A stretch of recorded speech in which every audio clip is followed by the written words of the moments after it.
ఇంకెన్నాళ్ళు రెంటింట్లో ఉంటాం? సొంత ఇంటి కలను నెరవేర్చుకుందాం. Suman TV biggest property expo October 18th, 19th HSCC Novotel Hyderabad. ఇప్పుడే ఫ్రీ ఎంట్రీ కోసం కాల్ చేయండి. చాలామంది సీఎంతో ఒక ఫోటో దిగాలనుకుంటారు, వీలైతే ఒక 10 నిమిషాలు సీఎంతో మాట్లాడాలనుకుంటారు. కానీ ఇప్పుడు నేను ఒక వ్యక్తిని పరిచయం చేయబోతున్నాను. ఏకంగా సీఎంతో దాదాపుగా 15 కిలోమీటర్ల పాటు సీఎంతో ప్రయాణించారు, సీఎంతో కబుర్లు చెప్పారు, సీఎం కూడా వాళ్ళ బాగోగులు అడిగారు. ప్రస్తుతము నాతో పాటు ఉన్నారు పఠాన్ అఫ్సర్ ఖాన్ గారు.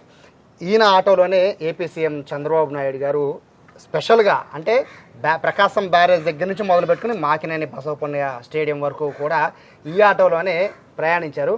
సో అఫ్సర్ ఖాన్ గారు ఉన్నారు. బేసిక్గా డ్రైవర్లు ఎవరు కూడా అంటే ఆటో డ్రైవర్లే కాదు, ఎవరైనా కూడా సామాన్యులు సీఎంని కలవాలంటే అసలు సాధ్యం అయ్యే పనే కాదు. ఏదైనా అత్యవసరం ఉండుంటానో లేకపోతే అనుకోకుండా మాత్రమే కలిసే అవకాశం ఉంటుంది. కానీ ఇక్కడ అలా కాదు, నేరుగా ఇక్కడ నుంచి 17 కిలోమీటర్ దాదాపు 15 కిలోమీటర్ల పాటు సీఎం ఒక ఆటోలో ప్రయాణించారు.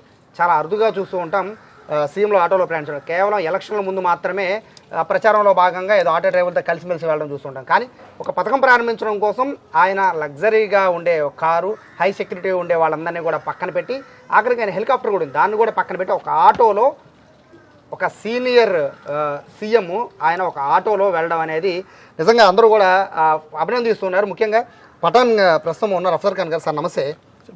ఏంటి మీ ఫీలింగ్ ఏంటి? ఒక సీఎం గతంలో ఇంటర్వ్యూ స్టార్ట్ చేసే ముందు ఎప్పుడైనా మీరు సీఎం గారిని కలిసారు? ఎట్లాగా?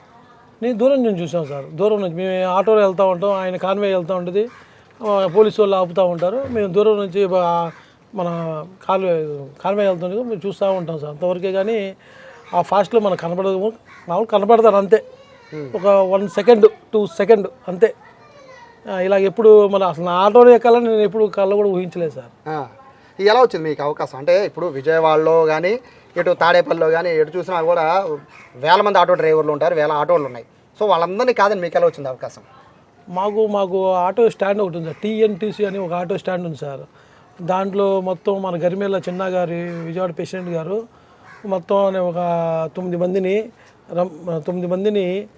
ఒక 10-15 మందిని కలెక్టర్ ఆఫీస్కి రమ్మన్నారు సార్. ఫ్యామిలీతో కలెక్టర్ ఆఫీస్ వెళ్ళాము సార్. కలెక్టర్ ఆఫీస్కి వెళ్తే వాళ్ళు కలెక్టర్ గారు కౌన్సిలింగ్ ఇచ్చారు సార్. కౌన్సిలింగ్ ఇచ్చి అమ్మా అసలు ఏంటి అమ్మా సీఎం గారితో కలవడం మామూలు మాటలు కాదమ్మా, చాలా జాగ్రత్తగా ఉండాలని మొత్తం వివరంగా చెప్పి 9 మంది సార్, 9 మంది ఓకే అయ్యారు సార్. 9 మంది ఓకే అవుతే ఈ వెహికల్స్ చెక్ చేయాలని డైరెక్ట్ కలెక్టర్ గారు చెప్పారండి.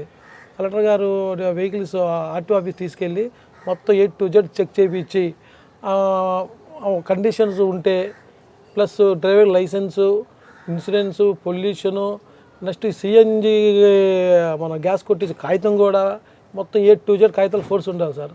అవి మొత్తం టెస్ట్ చేసిన తర్వాత ఆర్టీఓ ఆఫీస్ గారు, డిటీసీ గారు ఓకే చేశారు సార్. అది అంటే ఎక్స్పెక్ట్ చేశారా? అంటే ఒక రాష్ట్రానికి సీఎం ఆయన కలవాలని ప్రతిరోజు కూడా చాలామంది ఎదురు చూస్తూ ఉంటారు. అలాంటి సీఎంని నేను కలుస్తాను, కలవడమే కాదు నా ఆటోలో ఎక్కడ ఆటో మీరు ఒక్కరే తీసుకెళ్ళాం కదా, మీ ఫ్యామిలీతో పాటు ఆయన దాదాపు ఒక 15 కిలోమీటర్ల జర్నీ చేయడం అనేది బేసిక్గా ప్రతి ఒక్కరు డ్రీమ్ అలాంటిది, ఆటో డ్రైవర్లందరికీ కూడా. అది మీకు వచ్చింది ఎలా అనిపిస్తుంది? అసలు మాకు ఏంటంటే సార్, మాకు వచ్చింది ఏంటంటే ఫస్ట్ నన్ను మన డిప్యూటీ సీఎం పవన్ కళ్యాణ్ గారిని తోలమన్నారు సార్. నెక్స్ట్ ఏంటంటే నా auto deputy CM collector Pawan Kalyan గారు, ఇంకో అతను ఆటో అప్పలనాయుడు గారు అని ఇంకో అతను, నెక్స్ట్ లోకేష్ బాబు గారు, నెక్స్ట్ ఏమో మన మాధవ్ గారు అండి. ఇలా జరిగింది. రాత్రి కాన్వేలో ఆటో వేసుకొని వెళ్తుంటే అక్కడ మన లోటస్ దగ్గర వెళ్ళగానే మొత్తం మన ఆధార్ కార్డు చూసి నేర చరిత్రలు చూశారు సార్. నేర చరిత్రలు బాగానే ఉన్నాయి అన్నీ అన్నారు. ఏజ్ ప్రకారం చూశారు. ఏజ్ ప్రకారం చూసినా నాకన్నా ఒక తరం సీనియర్గా ఉన్నారు. ఆయన వేస్తే 1000 రూపాయలు ఏదో కేసు ఉన్నట్టుంది. ఆయన ఆపారు, కొద్దిసేపు ఆపి ఒక పని చేయండి, మార్చండి అని చెప్పారు సార్. నన్ను ఇంకో ఆటో ఎక్కిచ్చారు సార్. నన్ను ఆయనేమో మాధవ్ గారిని ఎక్కిచ్చారు సార్. చేంజ్ చేశారు సార్. నాకు అప్పుడు వాస్తవంగా అక్కడికి వెళ్ళిన తర్వాత దాకా నాకు వాళ్ళు మన స్పెషల్ ఆఫీసర్లు చెప్పేదాకా నాకు తెలియదు సీఎం గారు ఎక్కుతున్నారని. వాళ్ళు చెప్పేదాకా తెలియదు సార్. మరి అంటే ఏమని తీసుకుని వెళ్ళారు? అంటే సీఎం గారు ఎక్కట్లేదు, బట్ ఓకే డిప్యూటీ సీఎం నాకు వచ్చిందండి. ఓ పవన్ కళ్యాణ్ గారు ఎక్కుతారు అనుకున్నారు. నేను పవన్ కళ్యాణ్ గారిని ఎక్కుతాను అనుకున్నాను. నేను అక్కడికి వెళ్ళగానే కొద్దిగా ఏజ్ ప్రాబ్లం, కొద్దిగా ఏజ్ ప్రకారం మొత్తం చూసుకున్నారు సార్. చూసుకుని అది ఓకే సార్, డిప్యూటీ సీఎం గారు కాకుండా నన్ను ఏం చేశారంటే సీఎంకి నువ్వు వెళ్ళు, డిప్యూటీ సీఎం ఇంకా ఆయనకి వెళ్తారని అలా చేంజ్ చేశారు సార్. మీ ఫీలింగ్ ఏంటి వెంటనే? అసలు నాకు ఏం మాటలు రాలేదు సార్. నాకు ఇంకా ఏం అర్థం కావట్లేదు. కొంచెం నుంచున్నా వీళ్ళకి మొత్తం మాకు కౌన్సిలింగ్ ఇస్తున్నారు వాళ్ళు. 20-30 కిలోమీటర్లు స్పీడ్ 20 మొత్తం అడుగుతున్నారు సార్. ఎంత స్పీడ్కి వెళ్తావు, ఎంత గ్యాప్ ఉంచుతావు, మళ్ళీ సీఎం గారికి గోతులో పడగొట్టు టైరు అని మంచి కౌన్సిలింగ్ ఇచ్చారు sir. Counselling sir okay sir అన్న. ఇంకే నాకు మాటలు ఏం రాలేదు సార్. నాకు ఒకటే కొద్దిగా టెన్షన్ వచ్చింది. సీఎం గారిని తీసుకెళ్ళాలని మామూలు మాటలు కాదు కానీ కొద్దిగా టెన్షన్ ఎక్కువ ఉంది. అప్పటికి ఏం మాట్లాడకుండా అయితే ఇక ట్రైల్ వేద్దాం అని అక్కడ నుంచి కాన్వేతో పాటు మమ్మల్ని ట్రైల్ వేయించారు సార్. ట్రైల్ మెల్లింగ్గా తీసుకెళ్ళారు. 20-30 స్పీడ్లో తీసుకెళ్ళి అక్కడ మన స్టేడియంలో ర్యాంప్ ఎక్కించామన్నారు. ఎక్కించాం, అది అయిపోయింది సార్. ఓకే అయిపోయింది. సీఎం గారు మీతో పాటు ఎక్కారు అంటే ఏం అడిగారు? మరి సీఎం గారితో మీతో మాకు మోస్ట్లీ వచ్చిన వీడియోలు వచ్చినాయి కానీ అంటే మీరు సీఎం గారితో మీతో మాట్లాడుతున్నప్పుడు మీకేమనిపించింది? ఏం అడుగుదామని ముందే ప్రిపేర్ అయ్యారా సీఎం గారు అయితే? అసలు మాకు అక్కడ కౌన్సిలింగ్ కలెక్టర్ గారు అదే చెప్పారు సార్. మేము చెప్పామని అది మాట్లాడి ఇది మాట్లాడామని అనొద్దు. మీకు మనసుకు తోచింది మీరు మాట్లాడండి. అసలు మీకు మనసుకు తోచింది మీరు మాట్లాడండి. మీ కష్టాలు మీరు ఏంటి, మీకు ఎంత వస్తుంది ఏంటని కలెక్టర్ గారు ఓపెన్గా చెప్పారు సార్. పలానా వాళ్ళు చెప్పారు, పలానా వాళ్ళు ఇది చేశారు, అది చేశారు అవసరం లేదు. మీకు ఏం తోచిందో, మీకు రోజు వెళ్తున్నారు కాబట్టి మీకు ఏం కావాలో, మీకు ఏం అవసరం లేదో మీకు తోచింది చెప్పండి. మా కలెక్టర్ గారు కూడా అసలు మామూలుగా మాకు మంచి కలెక్టర్ గారండి. అది ఎంత బాగా మాట్లాడారండి, అంత బాగా మాట్లాడారండి. ఆయన కూడా ఒక ఆటో డ్రైవర్ లాగా ఏం చేయలేదండి. ఆయన బాగా మంచిగా చూశారు. మాకు సీఎం గారు అలాగే మేము కూడా సీఎం గారు ఎక్కగానే కొద్దిగా టెన్షన్ పడ్డా. మా మిస్సెస్తో మాట్లాడుతున్నారు, కొద్దిగా టెన్షన్ పడ్డా. ఏమయ్యా ఏం చేస్తున్నావు అన్నారు. ఏం చేస్తున్నావు సార్, ఏం పేరు ఏంటి ఏదో అడిగారు సార్. నేను పటాన్ ఆప్షన్ కదా. ఏంటి ఎలా ఉంది, ఫ్రీ బస్సులు వదిలేరు, ఏంటి పొజిషన్ మీద ఎలా అంటే ఫ్రీ బస్సులు వదిలేరని బాగానే ఉంది సార్. ఏంటంటే కొద్దిగా ఆన్లైన్లో ఎక్కువైంది సార్ మాకు, దానివల్ల కొద్దిగా ఇబ్బందిగా ఉంది సార్. అంటే ర్యాపిడో ఊబర్ల గురించి అది చెప్పాను సార్. అది చెప్తే మరి ఏం చేయమంటారు సార్, మీరు ఏం చేయమందాం, ఏం చేద్దాం అని అడిగారు సార్. ఫ్రీగా మాట్లాడారు. ఏం చేద్దామంటే మీరు అంటే సార్ గారే చెప్పారు సార్, ఒకసారి పని చేద్దాం, గవర్నమెంట్ యాప్ తీసుకొద్దాం. గవర్నమెంట్ యాప్ తీసుకొచ్చి అది యాప్ పెట్టి మీరు ఇంట్లో ఉన్నా సరే, ఇప్పుడు నువ్వు ఆటో తోలని వర్షం ఉన్నా ఎండ అయినా సరే నువ్వు ఆటో స్టాండ్కి వెళ్ళాలి. అదే నువ్వు ఇంట్లో ఉన్నావు అనుకో, ఇంట్లో వాళ్ళే వస్తారుగా, వాళ్ళే వచ్చి నీకు బుక్ చేసుకుంటారుగా. అలాగే ఒక గవర్నమెంట్ యాప్ చేసి దానికి మీరే నంబర్లుగా పెట్టి అది మీరే డెవలప్మెంట్ చేసుకోండి.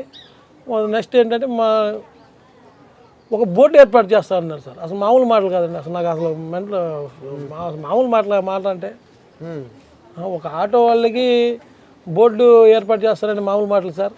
అంటే ఊహించారా? అంటే సీఎం బేస్గా వాళ్ళందరూ కూడా ఒక ఆటో డ్రైవర్లు చాలా వరకు పండగ చేసుకున్నారు, 15,000 రూపాయలు పడ్డాయి సార్ వస్తున్నాయని. మీకు అడిషనల్ పండగ ఏంటంటే సీఎం గారు నేరుగా మీ ఆటోలో ట్రావెల్ చేయడం. సో అంత దూరం ట్రావెల్ చేశారు కదా, టెన్షన్ ఏమీ రాలేదు? ఎందుకంటే ఆయన మామూలు వ్యక్తి కూడా కాదు, Z+ కేటగిరీ, హై సెక్యూరిటీ, దేశంలోనే హై సెక్యూరిటీ ఉన్న ఒక సీఎంలో ఆయన. సో అలాంటి వ్యక్తి ఆటో ఎక్కడమే గొప్ప. నిజంగా ఆయన ఆటో ఎక్కాల్సిన పని లేదు, కానీ ఆయన మీ కష్టాలు వినడం కోసం స్వయంగా ఆటో ఎక్కి వచ్చారు. మీకు ఎక్కడ టెన్షన్ రాలేదు? ఎందుకంటే అతను అలాంటి పర్సన్ మనం తీసుకెళ్ళేటప్పుడు ఏ చిన్న ఇది వచ్చినా మొత్తం ఇబ్బంది వస్తుందని. అవును సార్. స్టార్టింగ్ ఏంటి సార్, నాకు కొద్దిగా టెన్షన్ వచ్చింది సార్. చెప్పాను కదా, బీపీ 102కి వెళ్ళిపోయింది. తర్వాత ఇక్కడ చెక్ చేసే ట్యాబ్లెట్ అక్కడ వేసారు నాకు. ట్యాబ్లెట్ వేసి మొత్తం నార్మల్గా ఉన్నారు. ఓకే అయిన తర్వాత పంపించారు సార్ నన్ను. అప్పుడు కొద్దిగా భయపడ్డాను సార్. ఉన్నది చెప్పాలి కదా, భయపడ్డాను. సీఎం గారు కానీ కొద్దిగా భయపడ్డాను. కొద్ది దూరం వెళ్ళగానే ఏంటయ్యా ఏం చేస్తున్నావు ఏంటయ్యా అనగానే ఐదో రకంగా ఉంది. ఆయన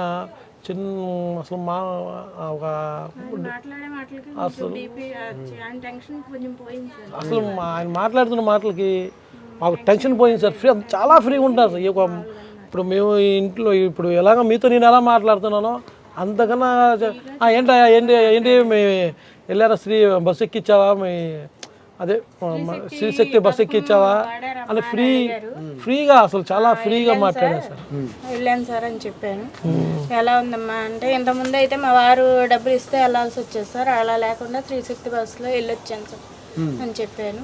మంచిదమ్మా అన్నారు. దీపం పథకం వస్తుందా అంటే వస్తుంది సార్ అని చెప్పి అంతే. Happy sir. సార్ మీరు అనుకున్నారు ఏ రోజున సీఎం గారిని మీరు చూసారా దగ్గర నుంచి? నేను చూడలేదు సార్, చూడలేదు. ఇదే సో ఫస్ట్ టైం సీఎంతో పాటుగా సీఎం పక్కనే కూర్చున్నారు, అవును సార్. మీ బాబుతో పాటు కూర్చున్నారు కదా? చాలా హ్యాపీ సార్, దానికి చాలా హ్యాపీగా ఉంది. అసలు అంత దగ్గర నుంచి మాతో పాటు ప్రయాణం చేస్తారు అనుకోలేదు అసలు. ఆటో డ్రైవర్లతో మా ఫ్యామిలీతో ఎందుకు ఆయన వస్తారు మాతో పాటు అనుకున్నాం, ట్రావెల్ చేస్తారు అనుకోలేదు. అలాంటిది చాలా సంతోషంగా ఉంది సార్. పైగా మీరు ఆటో డ్రైవింగ్ సర్వీస్ ఛార్జ్ ఇచ్చారు, మీరు వద్దని వాదిస్తున్నా కూడా సర్వీస్ ఛార్జ్ ఇచ్చారు. అసలు ఆయన డబ్బులు ఇస్తాను తీసుకోవాలా తీసుకోకూడదు అన్న దీంట్లో షాక్ లో ఉన్నట్టుగా ఉండిపోయాను సార్. లేదమ్మా ఖర్చుల కోసం ఉంచుకోమని చెప్పి అలా తీసి ఇచ్చేసారు, ఇంకా తీసుకున్నాను సార్. అసలు ఏమి టెన్షన్ లో ఏం చేయాలో కూడా వద్దు సార్ అంటానికి కూడా అసలు ఏమి షాక్ లో ఉన్నట్టుగా ఉండిపోయా. ఆయన వచ్చారు మాతో పాటు వస్తారని అనుకోలేదు, అలాంటిది వచ్చారు, ఆయన డబ్బులు ఇస్తుంటే ఇంకా షాక్ లో ఉండిపోయాను సార్. ఏమడిగారు మిమ్మల్ని? ఏమడిగారు? అదే నా పథకాలన్నీ పడుతున్నాయమ్మా అని అడిగారు. అమ్మఒడిది తల్లి దీవెన పథకం పడిందా అంటే పడింది సార్ అన్నాను.